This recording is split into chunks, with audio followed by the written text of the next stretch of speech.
Hello students. तो आज के वीडियो लेक्चर से हम केमिस्ट्री का chapter 4 that is carbon and its compound को स्टार्ट करेंगे। बहुत ही अच्छा चैप्टर है, इंटरेस्टिंग है, क्योंकि इसमें बहुत सारी ऐसी चीज़ें हैं जो आप फर्स्ट टाइम सुनेंगे और ये आपके नॉलेज को बहुत ही ज़्यादा एनहांस करने वाला है। राइट, बहुत ही इंटरेस्टिंग चैप्टर है। फर्दर देखिए, इसमें हम कार्बन के बारे में बात करेंगे। कार्बन एक बहुत ही असेंशियल एलिमेंट है हमारे सर्वाइवल के लिए। If we want to survive on this earth, carbon is must. तो ये कह लीजिए हम खुद ही कार्बन के बने हुए हैं। तो देखिए कितना इंपॉर्टेंट होगा। अब यहीं से इसकी इम्पोर्टेंस का आप अंदाज़ा लगा लीजिए। राइट, तो देखिए आज के वीडियो लेक्चर में हम डिस्कस करेंगे कि कार्बन की क्या जनरल प्रॉपर्टीज़ हैं और क्या वर्सेटाइल नेचर रखता है। इस कार्बन के बारे में यूनिक क्या क्या चीज़ें हैं। राइट, तो सबसे पहले स्टार्ट करते हैं हम with the general information about carbon. सबसे पहले हम जनरल इंफॉर्मेशन देखते हैं कार्बन की, जो कि हमें इस चैप्टर को स्टार्ट करने से पहले पता होनी चाहिए। राइट, तो देखिए एलिमेंट, किस एलिमेंट की बात हम करेंगे यहाँ? कार्बन की। What is the symbol for carbon? Carbon का सिंबल क्या है? C. Symbol for carbon is C, capital C mark करेंगे। Right, after that it's atomic number. Atomic number for carbon is 6. Then if we talk about atomic mass of carbon is 12. After that हम बात करते हैं इसकी electronic configuration की। Electronic configuration of carbon. तो देखिए electronic configuration में हम क्या करते हैं, इनके इलेक्ट्रॉन्स को अरेंज करते हैं। फॉर इंस्टेंस इफ आई से, यहाँ पे चलो कार्बन की ही बात कर रहे हैं, एटॉमिक नंबर 6 है, इसका मास नंबर 12 है, इसका एटॉमिक नंबर 6 है। इसका मतलब क्या हुआ कि इसमें इलेक्ट्रॉन्स भी कितने हैं? 6, और इसमें प्रोटॉन्स भी कितने हैं? 6। इलेक्ट्रॉनिक कॉन्फ़िगरेशन में हम क्या करेंगे, इन इलेक्ट्रॉन्स की अरेंजमेंट करेंगे। अरेंजमेंट किस तरह से रहती है कि फर्स्ट शेल में रहते हैं हमेशा ही 2 इलेक्ट्रॉन्स। कार्बन के पास कितने इलेक्ट्रॉन्स हैं? 6। जो इसकी फर्स्ट शेल है, फर्स्ट शेल में कितने इलेक्ट्रॉन्स आने वाले हैं? 2। तो 6 में से 2 माइनस कर देंगे, क्या बचेगा? 4। तो फर्स्ट शेल में 2 इलेक्ट्रॉन्स तो आ ही चुके हैं, सेकंड शेल में 8 इलेक्ट्रॉन्स आते हैं, लेकिन इसके पास तो है ही 4 इलेक्ट्रॉन्स। तो इसकी कॉन्फ़िगरेशन यही खत्म होती है, दैट इसकी कॉन्फ़िगरेशन रहेगी 2 4। मीन्स कि इसके फर्स्ट शेल में 2 इलेक्ट्रॉन्स हैं और सेकेंड शेल में इसके 4 इलेक्ट्रॉन्स हैं। Right, so this is the electronic configuration for carbon. अगर हम इसका ल्यूइस डॉट स्ट्रक्चर बनाना चाहें, Lewis dot structure of what? Of carbon. Lewis dot structure कैसे बनेगा कि सबसे पहले हम कार्बन का सिंबल लिखेंगे C, उसके बाद इसके आउटर मोस्ट शेल में कितने इलेक्ट्रॉन्स हैं? 4 इलेक्ट्रॉन्स। तो इसके सिंबल के सराउंडिंग में हम 4 डॉट्स मार्क करेंगे, ये शो करने के लिए कि जो कार्बन है उसके आउटर मोस्ट शेल में 4 इलेक्ट्रॉन्स हैं। आफ्टर दैट ये चीज़ बहुत इंपॉर्टेंट है कि कार्बन किस तरह की बॉन्ड बनाता है। तो देखिए हम यहाँ स्टडी कर चुके हैं कि जो बॉन्डिंग है, कि जब भी 2 एलिमेंट्स आपस में कंबाइन करते हैं, बॉन्ड बनाते हैं, बॉन्ड 2 तरह की रहती है। एक होती है आयोनिक बॉन्ड और दूसरी रहती है कोवलेंट बॉन्ड। आयोनिक बॉन्ड कब बनती है? जब इलेक्ट्रॉन्स की कंप्लीट ट्रांसफेरेंस हो, when there is complete transfer of electron, उस टाइम पे जो बॉन्ड बने उसे हम कहते हैं ionic bond. When there is sharing of electrons, जब इलेक्ट्रॉन्स की शेयरिंग होती है उस टाइम पे हम कहते हैं कि बॉन्ड जो है वो कोवेलेंट बॉन्ड है। और आप ये चीज़ हमेशा मार्क करके रखेंगे that carbon always make covalent bond, कि कार्बन हमेशा कोवेलेंट बॉन्ड बनाता है, ये कभी भी आयोनिक बॉन्ड नहीं बना सकता। इसके पास ये स्कोप ही नहीं है कि ये आयोनिक बॉन्ड बना सके। इसके पास सिर्फ और सिर्फ एक ऑप्शन है और वो है कोवेलेंट बॉन्ड बनाने की। अब इस चीज़ का रीज़न क्या है, रीज़न समझिए। अब देखिए, हम कह रहे हैं कि जो कार्बन है, कार्बन का जो एटॉमिक नंबर है वो 6 है, इसलिए उसकी कॉन्फ़िगरेशन आती है 2 4। मतलब इसके आउटर मोस्ट शेल में कितने इलेक्ट्रॉन्स हैं, 4 electrons. So we say carbon has 4 electrons in the valence shell. Valence shell में इसके 4 इलेक्ट्रॉन्स है। देखिए, अभी हमने एक चीज कंक्लूड की दैट कार्बन का एटॉमिक नंबर 6 है, मतलब इसके इलेक्ट्रॉन्स भी 6 हैं, इसके प्रोटॉन्स भी 6 हैं। सो हम क्या कह सकते हैं कि कार्बन का जो न्यूक्लियस है, कार्बन का जो न्यूक्लियस है, न्यूक्लियस में कितने प्रोटॉन्स हैं, 6 प्रोटॉन्स। न्यूक्लियस में कितने प्रोटॉन्स हैं, 6 प्रोटॉन्स। और प्रोटॉन्स क्या रहते हैं, पॉजिटिवली चार्ज। मतलब जो कार्बन का न्यूक्लियस है उस पर कितना पॉजिटिव चार्ज रहेगा, 6 पॉजिटिव। फर्दरमोर कार्बन में कितनी शेल्स हैं, 1 shell and the second shell, 2 shells हैं कार्बन की सराउंडिंग में, राइट। अब जो पहली शेल है, पहली शेल में 2 इलेक्ट्रॉन्स, परफेक्ट। लेकिन जो सेकंड शेल है वहां तो है 4 इलेक्ट्रॉन्स। अब देखिए, अगर इसे बनानी है ionic bond, for carbon to make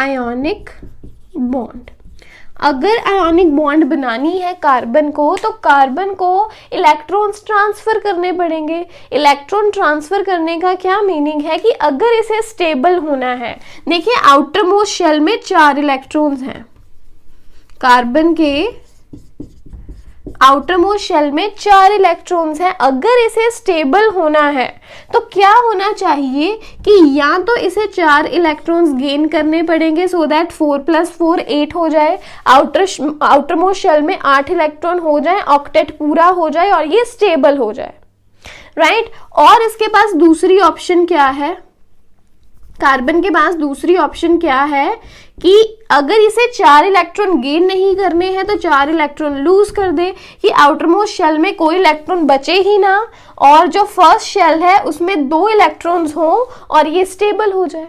क्योंकि जो ऑक्टेट रूल है, ऑक्टेट रूल तो यही कहता है ना, ऑक्टेट रूल सेज कि फर्स्ट शेल में 2 इलेक्ट्रॉन्स चाहिए and from second shell onwards कितने इलेक्ट्रॉन्स होने चाहिए, 8 इलेक्ट्रॉन्स। अब इसके पास फर्स्ट शेल में तो 2 इलेक्ट्रॉन्स हैं, लेकिन सेकेंड शेल में कितने इलेक्ट्रॉन्स हैं, 4 इलेक्ट्रॉन्स।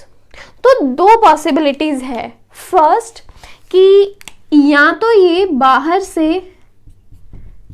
एक्स्ट्रा 4 इलेक्ट्रॉन्स गेन कर ले, तभी क्या हो जाएंगे 1 2 3 4 5 6 7 8। और इसके पास दूसरी पॉसिबिलिटी क्या है, what is the other possibility, कि 6 पॉजिटिव चार्ज तो है ही, right. The second possibility is कि जो इसके फर्स्ट शेल में 2 इलेक्ट्रॉन्स हैं, सिर्फ और सिर्फ उन्हीं इलेक्ट्रॉन्स को रखे और बाहर वाले, जैसे अभी इसके नॉर्मल स्टेट में इसके यहाँ सेकेंड शेल में 4 इलेक्ट्रॉन्स है ना, सेकेंड पॉसिबिलिटी इज कि ये चारों इलेक्ट्रॉन्स को लूज करते। अब इन कंडीशंस में ये 2 ही कंडीशंस हैं जिनमें ये ऑक्टेट रूल को फॉलो कर सकता है, ईदर गेन 4 इलेक्ट्रॉन्स, या तो बाहर से 4 इलेक्ट्रॉन्स गेन कर ले, और दूसरी ऑप्शन क्या है, लूज 4 इलेक्ट्रॉन्स, 4 इलेक्ट्रॉन्स को लूज कर दे। तभी तो जाके ये आयोनिक, तभी तो जाके इलेक्ट्रॉन ट्रांसफर होगा ना। इलेक्ट्रॉन गेन किया या इलेक्ट्रॉन लूज किया, यही तो होता है आयोनिक बॉन्ड बनाने के लिए। या तो इलेक्ट्रॉन गेन करो या इलेक्ट्रॉन्स को लूज करो, only then you can make the ionic bond, right. अब देखिए क्या होगा अगर तो ये मतलब कि मान लीजिए अगर ये 4 इलेक्ट्रॉन्स गेन करता है, इफ इट गेन्स 4 इलेक्ट्रॉन, तो टोटल इलेक्ट्रॉन कितने आएंगे? 8 + 2 10. If it gain 4 electrons, then total electrons कितने हो जाएंगे? 6 इलेक्ट्रॉन तो इसके अपने, 4 इलेक्ट्रॉन बाहर से गेन कर लिए, कितने इलेक्ट्रॉन्स हो गए? 10. अब न्यूक्लियस पे चार्ज कितना है? 6 पॉजिटिव। क्या 6 पॉजिटिव वाला न्यूक्लियस 10 इलेक्ट्रॉन्स, इलेक्ट्रॉन्स क्या है? Negatively charged, electrons are negatively charge. तो क्या 6 पॉजिटिव वाला न्यूक्लियस 10 नेगेटिव इलेक्ट्रॉन्स को बैलेंस कर पाएगा? Is it possible? No, it's not. 6 positive वाला जो न्यूक्लियस है वो 10 इलेक्ट्रॉन्स को अकोमोडेट नहीं कर सकता। तो पहली ऑप्शन तो हुई खत्म। दूसरी ऑप्शन क्या है कि ये 4 इलेक्ट्रॉन्स को लूज कर दे। 4 इलेक्ट्रॉन्स को लूज करना ही पॉसिबल नहीं है, राइट। तो देखिए क्या होगा, अब इसके पास क्या है कि ये है सिस्टम इसका अपना कि इसके पास 4 इलेक्ट्रॉन्स हैं, 1 इलेक्ट्रॉन लूज करेगा, राइट। पॉजिटिव चार्ज तो उतना ही है, 6 पॉजिटिव। जब इसने 1 इलेक्ट्रॉन लूज किया, कितने इलेक्ट्रॉन बचे? 1 2 3 4 5 इलेक्ट्रॉन्स हैं, 6 पॉजिटिव चार्ज है। पॉजिटिव चार्ज स्ट्रांग हो गया, वो 5 इलेक्ट्रॉन्स को और अपनी तरफ खींच लेगा, वो 5 इलेक्ट्रॉन्स को अपनी तरफ और कस के खींचेगा, क्योंकि 1 पॉजिटिव चार्ज अभी भी एक्स्ट्रा है। तो बड़ी मुश्किल से कर करा के अगर हम इसका सेकंड इलेक्ट्रॉन रिमूव कर भी देते हैं, बड़ी मुश्किल से होगा सेकंड इलेक्ट्रॉन रिमूव, क्योंकि वो बहुत टाइट कर लिया न्यूक्लियस ने। अब कितने इलेक्ट्रॉन्स बच गए? 4, 1 2 3 4। अब तो जो पॉजिटिव चार्ज है न्यूक्लियस का वो तो और भी ज्यादा स्ट्रांग हो गया। 6 पॉजिटिव चार्ज के लिए 4 इलेक्ट्रॉन्स को अट्रैक्ट करना अब और भी आसान हो गया। वो और कस के अट्रैक्ट करेगा नेगेटिव इलेक्ट्रॉन्स को। 6 पॉजिटिव है ना, बड़ा है पॉजिटिव चार्ज, तो 4 इलेक्ट्रॉन्स को और भी कस के ये अपनी तरफ अट्रैक्ट करके रखेगा, बांध के रखेगा। थर्ड इलेक्ट्रॉन को जो वहां से रिमूव करना है अब वो और भी ज्यादा मुश्किल हो गया। पहला इलेक्ट्रॉन रिमूव किया, ठीक है, एनर्जी सप्लाई की, न्यूक्लियस ने इलेक्ट्रॉन्स को और कस लिया जब 5 इलेक्ट्रॉन थे, तो बड़ी मुश्किल से दूसरा इलेक्ट्रॉन बाहर निकाला। अब तो इलेक्ट्रॉन 4 है, पॉजिटिव चार्ज 6 है। सो 6 पॉजिटिव के लिए 4 नेगेटिव इलेक्ट्रॉन्स को बैलेंस करना बड़ी बात नहीं है, वो उन्हें और कस के रखेगा। थर्ड इलेक्ट्रॉन को रिमूव करना और भी ज़्यादा मुश्किल है, बहुत ज़्यादा मुश्किल होगा वो भी। चलो फिर भी कर करा के तीसरा इलेक्ट्रॉन रिमूव कर दिया। अब क्या बचा? 6 positive charge but 3 negative electrons. Means अब न्यूक्लियस की जो पावर है वो दुगनी है, डबल है। पॉजिटिव चार्ज कितने हैं? 6। नेगेटिव इलेक्ट्रॉन्स कितने हैं? 3। सोच के देखो वो ने कितना कस के बाउंड करके रखेगा, बहुत ही ज्यादा टाइटली होल्ड करेगा वो इलेक्ट्रॉन्स को कि ये जो 4th इलेक्ट्रॉन है इसे रिमूव करना is impossible thermodynamically. Thermodynamically means on the basis of energy. हमारे पास इतनी एनर्जी अवेलेबल ही नहीं है कि चौथा इलेक्ट्रॉन जो है उसे रिमूव किया जा सके। अगर ये 4th इलेक्ट्रॉन रिमूव ही नहीं हो सकता तो बाकी के 3 इलेक्ट्रॉन रिमूव करके भी वो क्या करेगा, क्या कर लेगा? देखिए उसके पास यही तो कॉन्फ़िगरेशन है 2 and 4। अगर उसने 3 इलेक्ट्रॉन रिमूव कर भी दिए तभी भी क्या बचेगा? 2 and 1। स्टेबिलिटी आई? बिल्कुल भी नहीं आई। 3 इलेक्ट्रॉन मुश्किल से अगर वो लीव करता भी है तभी वो स्टेबल तो होने वाला है नहीं। तो मतलब 3 इलेक्ट्रॉन लूज करने का भी कोई मतलब नहीं बनता जब तक कि 4th इलेक्ट्रॉन ही रिमूव नहीं होगा। सो क्या है कि इसके पास 4 इलेक्ट्रॉन्स लूज करने की ऑप्शन भी खत्म। तो इसलिए जो कार्बन है ये तो 4 इलेक्ट्रॉन लूज करके ना तो C4 पॉजिटिव बना सकता है ना ही इसके पास ऑप्शन है 4 इलेक्ट्रॉन्स गेन करने की, इसलिए ये C4 नेगेटिव भी नहीं बना सकता। तो इसके लिए ऑप्शंस खत्म हैं, 4 इलेक्ट्रॉन गेन या लूज करने वाली, राइट। तो इसके पास ऑप्शन बची क्या? What option it is having now? इसके पास सिर्फ और सिर्फ एक ही ऑप्शन है कि ये अपने इलेक्ट्रॉन्स को शेयर करे। अगर ये अपने इलेक्ट्रॉन्स को शेयर करेगा तब ये स्टेबल हो सकता है। अब देखिए शेयरिंग से स्टेबिलिटी कैसे आएगी। सो आई होप आपको इतना अभी समझ में आ गया होगा। I am going to erase it now.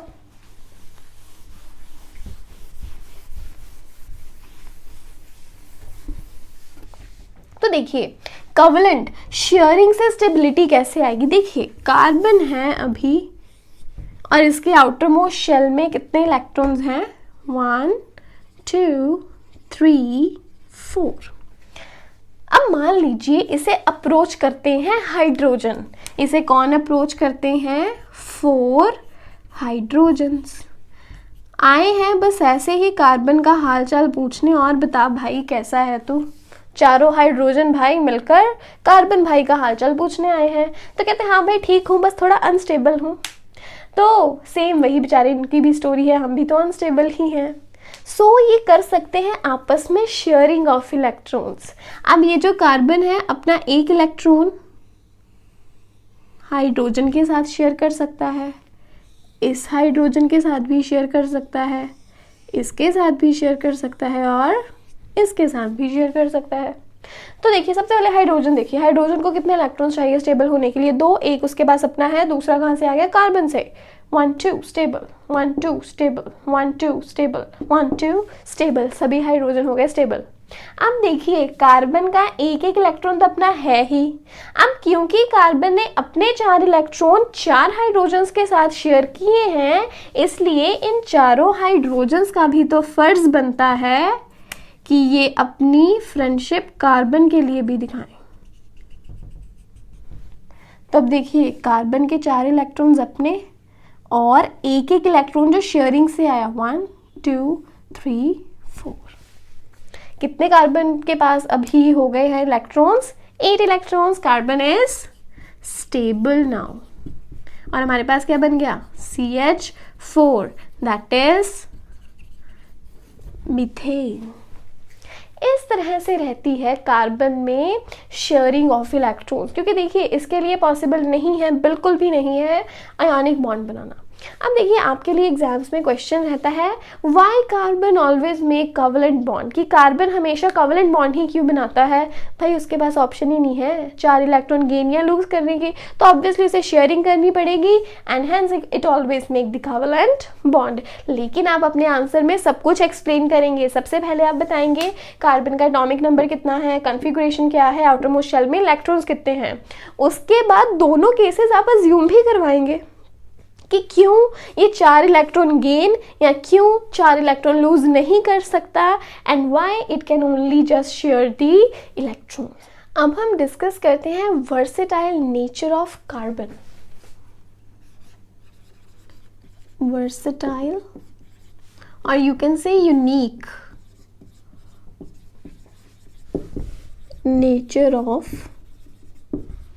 Carbon. देखिए 2 इसकी प्रॉपर्टीज है जो कि इसे यूनिक बनाती हैं।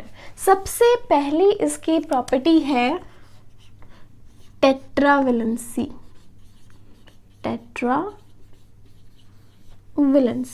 टेट्रा वर्ड यहां रिप्रेजेंट करता है 4 को। Tetra is representing 4 here, tetra, right.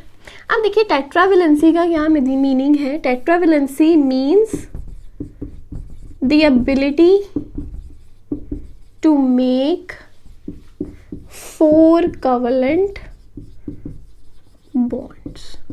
देखिए अभी तो हमने डिस्कस किया है कि जो कार्बन है वो सिर्फ कवलेंट बॉन्ड्स बना सकता है। फर्दरमोर कितनी कवलेंट बॉन्ड्स ये बना सकता है? 4, right. It has the ability to make 4 covalent bonds. ये 4 कवलेंट बॉन्ड्स बना सकता है और ये बहुत ही अच्छा या फिर कह लीजिए इसका एक यूनिक पॉइंट है, राइट। अब देखिए रीजन वही है कि कार्बन आउटर मोस्ट शेल में कितने इलेक्ट्रॉन्स हैं इसके? 4, 1 2 3 4।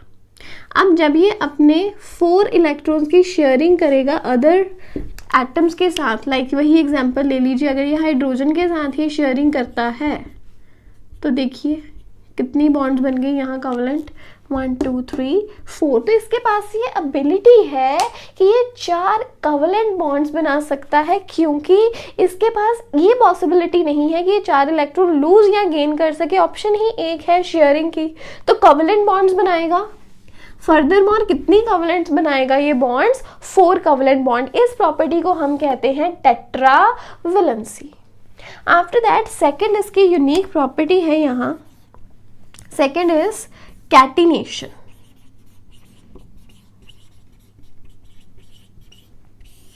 Catenation refers to self-linking property. Catenation refers to self-linking property. Self linking property, carbon अपने ही एटम्स के साथ, अपने ही जैसे और एटम्स के साथ कंबाइन कर सकता है। मींस कार्बन देखिए कितनी बॉन्ड्स बना सकता है यहाँ पे कोवलेंट? 4 covalent bonds, right. अब जरूरी नहीं कि यहाँ सिर्फ आके हाइड्रोजन ही अटैच हो सकते हैं, कार्बन दूसरे कार्बन के साथ भी अटैच हो सकता है। जहाँ से मर्जी कार्बन दूसरे कार्बन के साथ अटैच हो जाए एंड फर्दर बॉन्ड्स बनाता चले। देखिए इट्स नेवर एंडिंग, चलता ही जा रहा है आगे तक, जैसे मर्जी यहाँ पे इन कार्बन्स को अटैच करते चलो।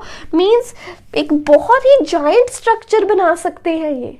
और ये बोर्ड्स का बहुत इंपॉर्टेंट क्वेश्चन है दैट जो कार्बन कंपाउंड्स हैं वो जायंट कंपाउंड्स क्यों कहते हैं उन्हें, कि कार्बन क्यों बड़े बड़े कंपाउंड्स बना सकता है, जायंट कंपाउंड्स बना सकता है। ये 2 प्रॉपर्टीज हैं इसके पास, एक टेट्रावेलेंसी की, ये 4 बॉन्ड्स बना सकता है, that's right. After that catenation की प्रॉपर्टी है इसके पास कि कार्बन अपने ही जैसे और कार्बन एटम्स के साथ कंबाइन हो सकता है। अब देखिए फर्दर एंड फर्दर ये जैसे मर्जी कंबाइन होते चले और करते करते एक बहुत ही जायंट स्ट्रक्चर ये बना सकते हैं, जायंट स्ट्रक्चर्स बना सकते हैं ये। So this is very important. अब देखिए यहाँ पे आप इसकी इंपॉर्टेंस समझ सकते हैं अच्छे से। लाइक इफ आई से ग्रेफाइट, ग्रेफाइट जो पेंसिल में रहता है ना ग्रेफाइट, देखिए वो एंड डायमंड दोनों ही कार्बन की फॉर्म्स हैं, ग्रेफाइट एंड डायमंड। लेकिन देखिए कितने ऑपोजिट हैं एक दूसरे से। Diamond is the hardest substance known while the graphite is the brittle one, right. तो देखिए डायमंड कितना एक्सपेंसिव है जबकि जो ग्रेफाइट है वो चीप है। तो देखिए डिफरेंसेस किस तरह से आते हैं जब ये जो कार्बन्स हैं इनकी लिंकिंग्स में फर्क आता है, जिस तरह से कार्बन लिंक्ड है दूसरे कार्बन के साथ। तो देखिए तो ये 2 प्रॉपर्टीज बहुत ही इंपॉर्टेंट हैं और ये इन दोनों की प्रॉपर्टीज की वजह से जो कार्बन है, carbon can make giant compounds. ये चीज़ बिल्कुल याद रखें कि जो कार्बन है ये बड़े बड़े कंपाउंड्स बना सकता है, द जायंट वन।